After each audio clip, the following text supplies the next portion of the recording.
هذه مراكز، شوف يا جماعة مراكز الخفجية الحين اليوم الثلاثاء. والله تقول داخلك كأنك بسفينة الحين مو بسيارة.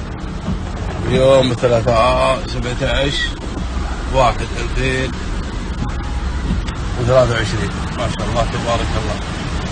هذه الخفجية الحين، شوف الخفجية الحين، هذا الخفجية. اللهم سوي رحمة لا سوي عذاب. ما شاء الله تبارك